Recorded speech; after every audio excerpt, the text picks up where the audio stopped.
Forget everything you've been taught about how economies grow. Seriously, throw it out. Today, in this explainer, we are diving into a massive, mind-blowing, historical plot twist. We're uncovering the ultimate secret to regional wealth. And trust me, it is absolutely not what you think. Look, ask yourself the most obvious question. What actually drives an economic boom? Is it just giant mountains of cash? Bleeding-edge technology? Relentless, grinded-out hard work? We're literally conditioned to accept these as facts, right? We just nod and agree. Well, we're wrong. Dead wrong. It all comes down to who you know. Get ready for a total face-slap realization here. Your casual friendships, they actually dictate regional wealth. I know, it sounds completely insane, but the data we are about to unpack proves it beyond a shadow of a doubt. Okay, moving to Section 1, the chicken or egg problem. See, researchers usually face an impossible trap here. Does networking actually create wealth, or do wealthy people just have the time and access to network more? We all know successful people network on purpose. So to actually prove that relationships cause wealth, we need a freak historical accident. We need to find people who made friends with zero expectation of making a dime. Which brings us to Section 2, WW2 bombs drive economic booms. This is nature's craziest historical experiment. Period. Back in 1946, West Germany was completely devastated by bombing raids, and this destruction was basically a tragic random lottery. Some cities were totally flattened, while neighboring ones were magically spared. Why does this matter to us? Because those surviving houses literally dictated where millions of desperate refugees settled. They weren't hunting for prime job markets, they just needed a roof over their heads. So let's track this incredible causal chain. Step 1. 1946, bombs randomly destroy homes. Step 2. Refugees fleeing East Germany settle strictly based on where housing survived in the West. Step 3. 1961 hits. The Berlin Wall goes up. The border slams shut.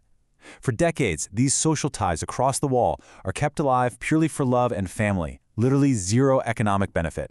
Then, Step 4. The wall falls. And by 1995, those exact random refugee settlement areas explode with wealth. All right, Section 3, the 1989 wealth explosion. Think about this. For 28 long years, West Germans sent care packages to their cousins in the East. They wrote heartfelt letters, they made quick phone calls, and they did it simply because they cared, not for profit.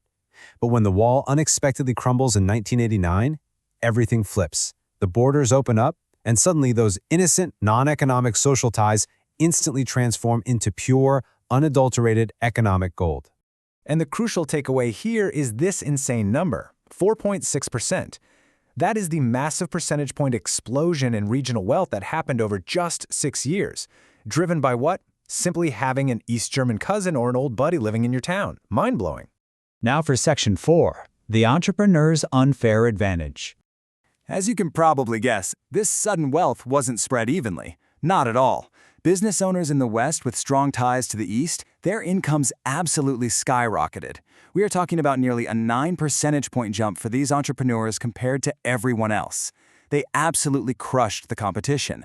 It was the ultimate unfair advantage. So why did they win so big?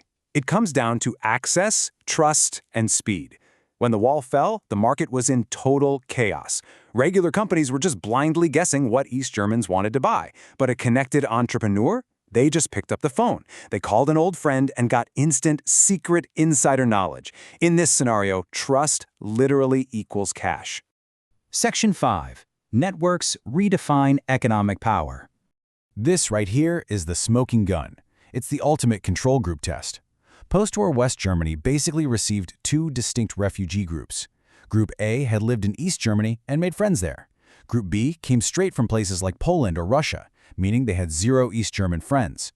They had the exact same skills, the exact same level of poverty. But after 1989, Group A triggered a massive wealth boom. Group B, zero extra wealth. Absolutely nothing.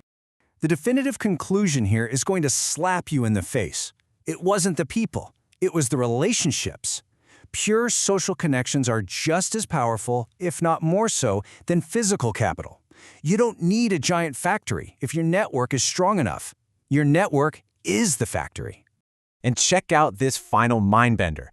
34% of this wealth boom came from direct ties. Okay, makes sense.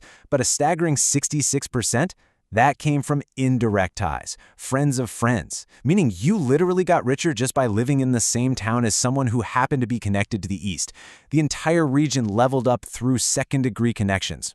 Crazy, right? So this brings us to the core truth of this entire explainer. Personal relationships, the ones you maintain purely for non-economic reasons, are secretly the engine of regional growth. Now sure, critics might step in and argue that this was a unique historical anomaly, or that modern digital networks might not work exactly the same way. But the fundamental lesson here stands. Casual friendships completely defy everything we assume about how business works. Which leaves you with a massive, provocative question to chew on today. If an old, long-distance friendship kept alive just for the sake of it can literally trigger an economic explosion, who is missing from your network right now? Stop grinding for a second. Go build some authentic connections. Thanks for joining me for this explainer, and I'll catch you in the next one.